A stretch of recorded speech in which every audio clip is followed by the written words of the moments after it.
Everybody, Josh the RV Nerd from Bish's RV down here at Grand Design today. They were kind enough to pull in and give us a look at the new 22 MAV travel trailer toy hauler. It's actually, the name has the word momentum in it, but it's actually a member of the Transcend family. It is a stick-built, like stick and tin camper.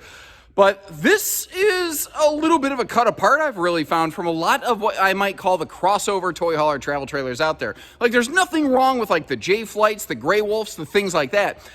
This is kind of a little bit of a step up. First of all, it's wide body. It's 101-inch wide body instead of standard 8-foot wide, and it's 7 foot tall inside.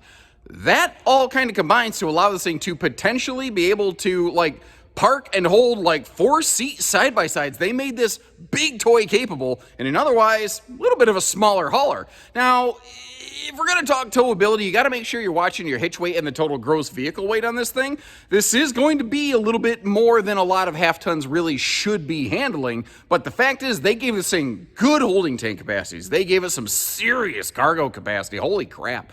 And it's tall, it's wide, and what they did with the front end of this thing, I've never seen before, and now that I've seen it, I want to see it in a whole lot more of these smaller haulers.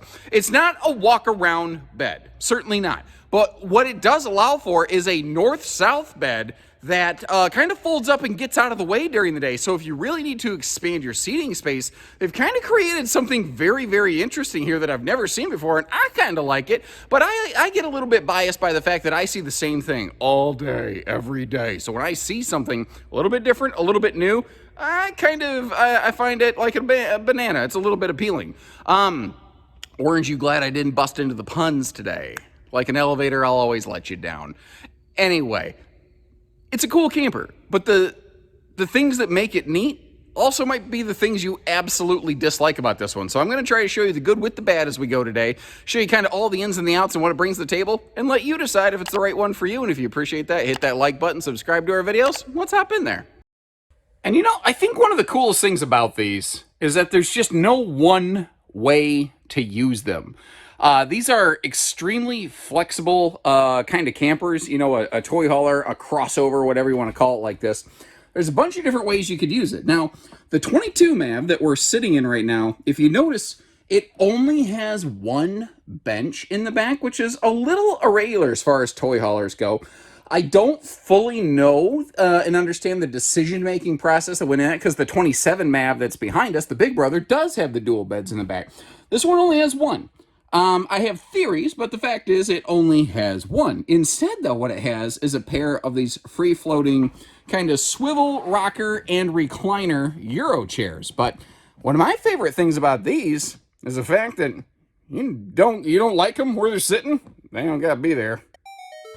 Case in point, you can totally get those suckers right out of the way. In fact, this RV also includes a big floating either picnic, coffee table, dining table, basically multi-function table that you could also set over there under that window for, like, you know, dining or whatever, but additional potential countertop prep space, because that thing has like 4 height adjustment levels, one of which is countertop level here in the kitchen. So if you do need more prep space, that is something that you can accomplish if you are so inclined. If I remember, I'll try to give you a look at that later.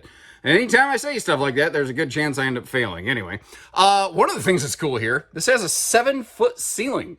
And a lot of campers in this class, they're 6.5, maybe 6'9". If you're lucky, very, very few have a 7-foot ceiling.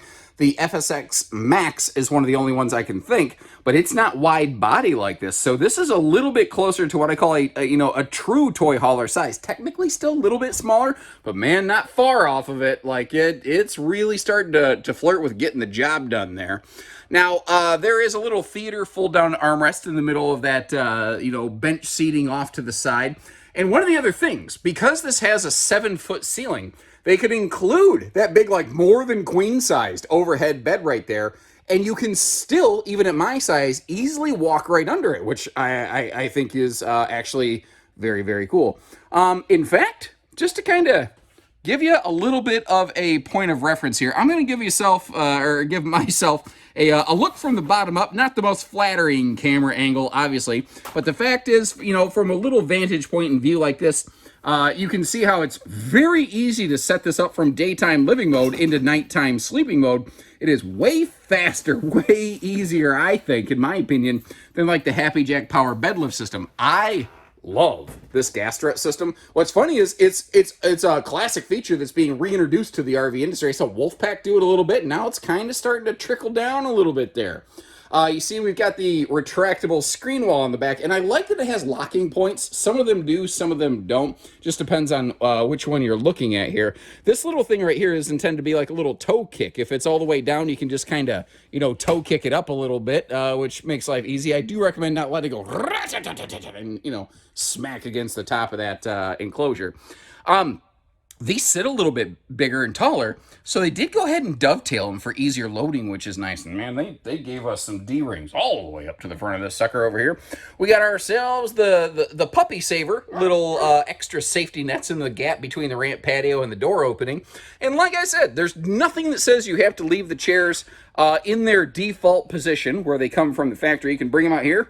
You can throw on the burn pile. You can do whatever you want with it, really, so to speak. I don't know that I would just throw them away and burn them, but, to each their own, I do suppose.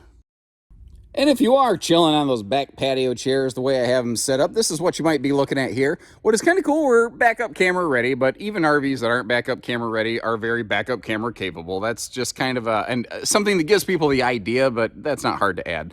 You see that little flood loading light? It's really there, as the name implies, to help you load stuff, but the fact is, if you're out here on the patio in the evening hours or early morning, it might help you be able to take a look around.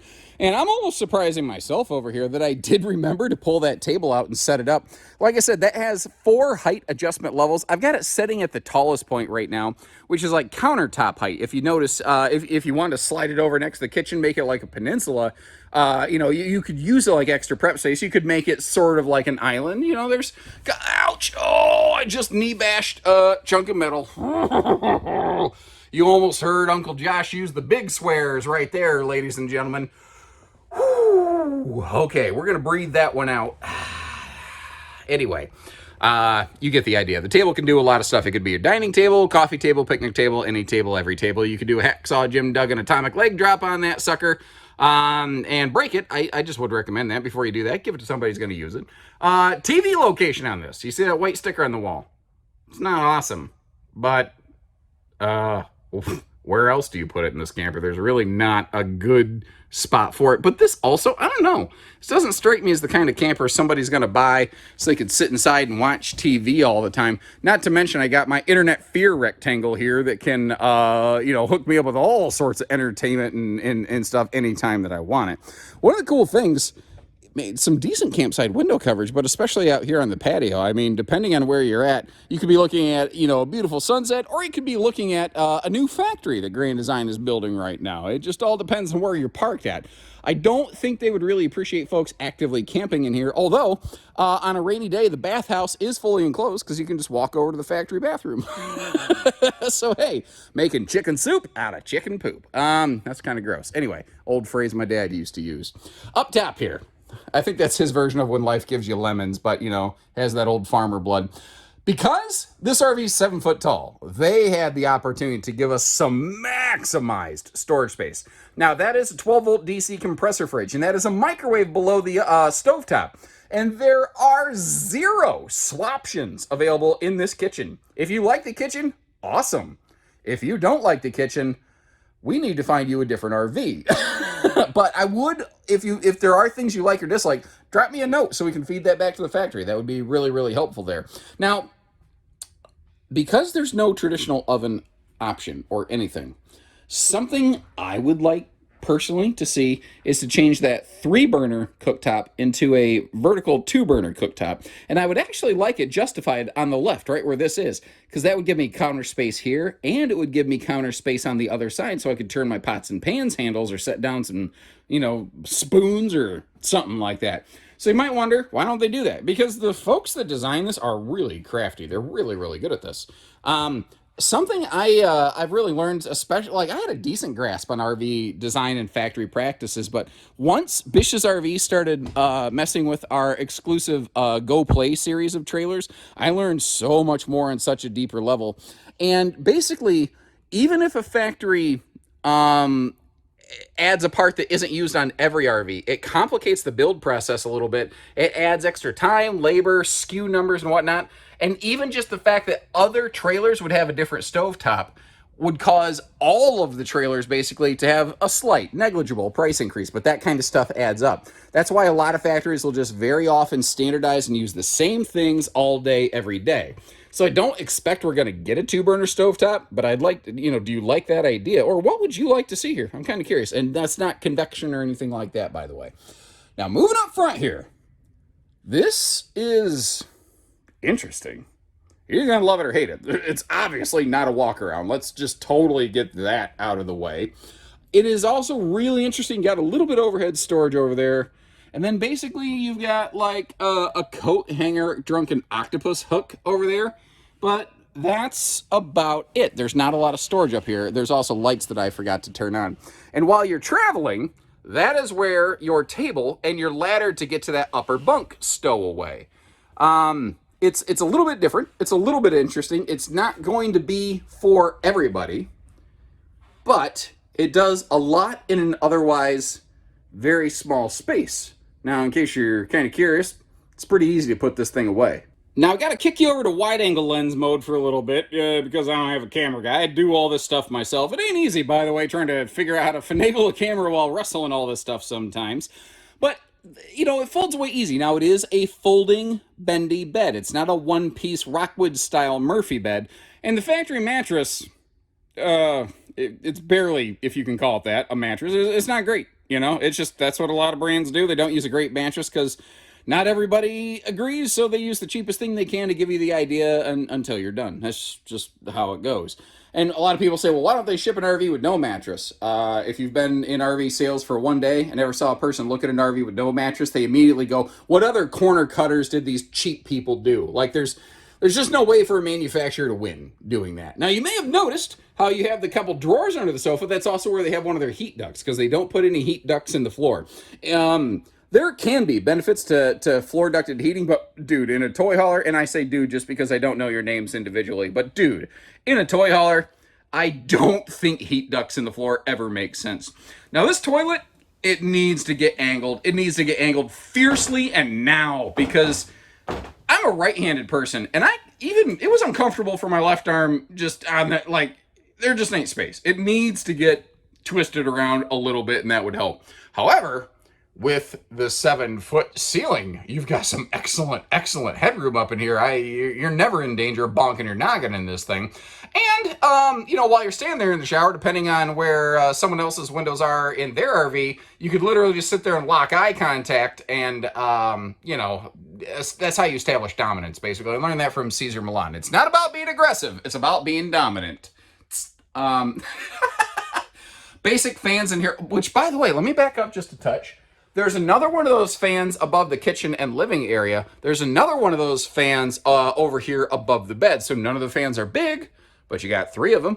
And it wouldn't be hard to upgrade those. It's definitely going to cost a couple bucks, but it's not necessarily an impossible task. And just to kind of help you complete the view here, since I jumped out of the bathroom for a second, little medicine cabinet off in the corner. And really, it's not a giant sink. It's enough. It's adequate. I do like the extra counter space that gives you, though, so you got a little bit of room to be able to set down your toothbrushes and all that kind of noise and jazz and everything else. Now, if you'll excuse me, I got to get this table that we're looking at back to that MAV behind us, because that's where I stole it from, since it was already set up.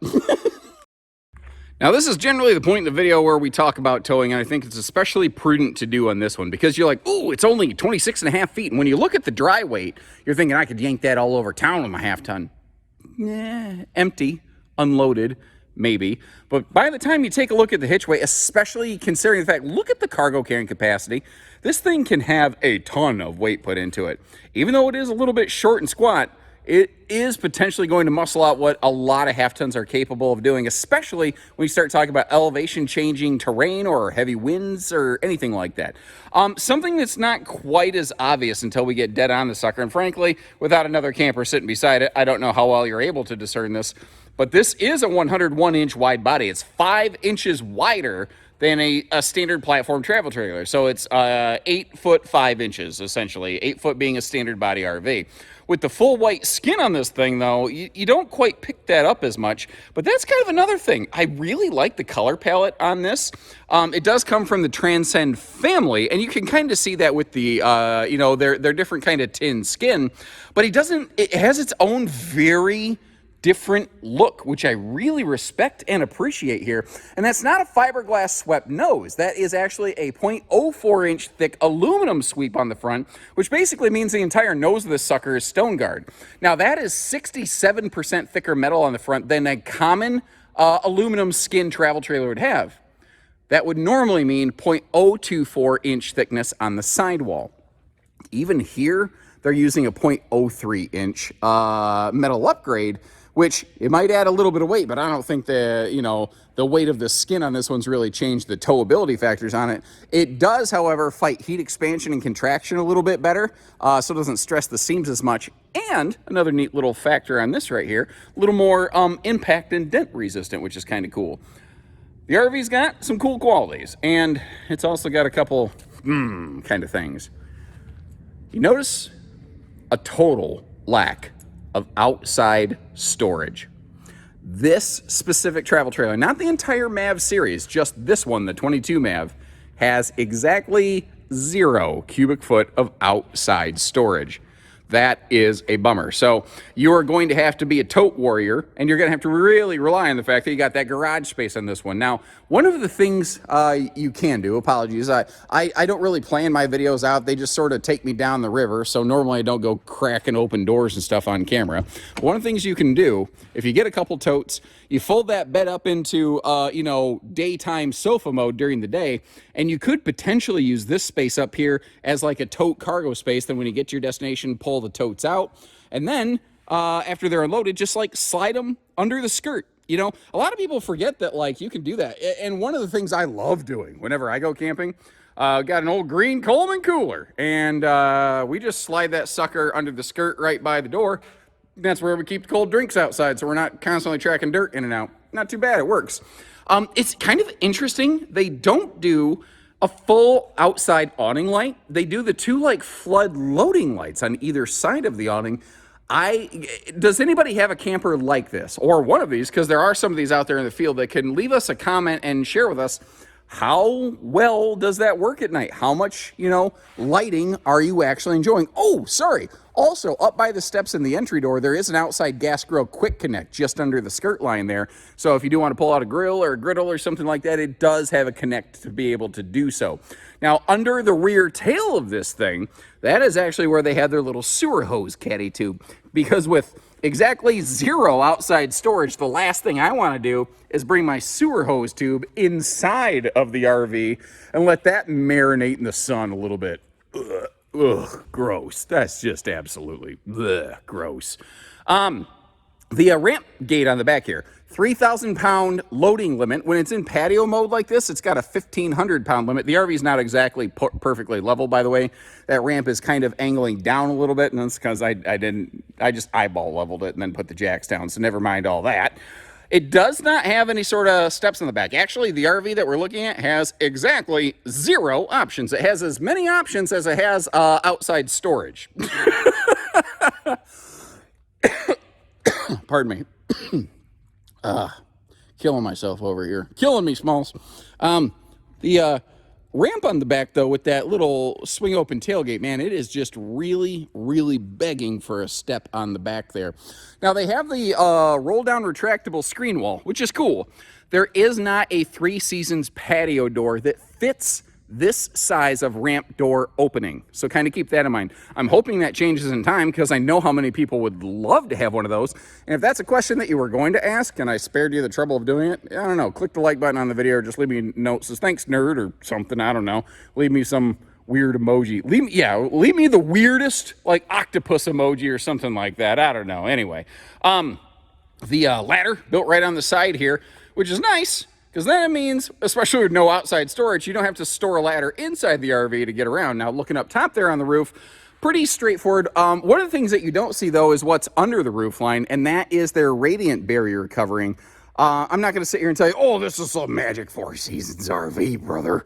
But, you know, spring, summer, fall, you know, if the temperature is going to get down where you're wearing a coat and a jacket or something, it should be fine, provided you don't leave the rear patio ramp door open all the time.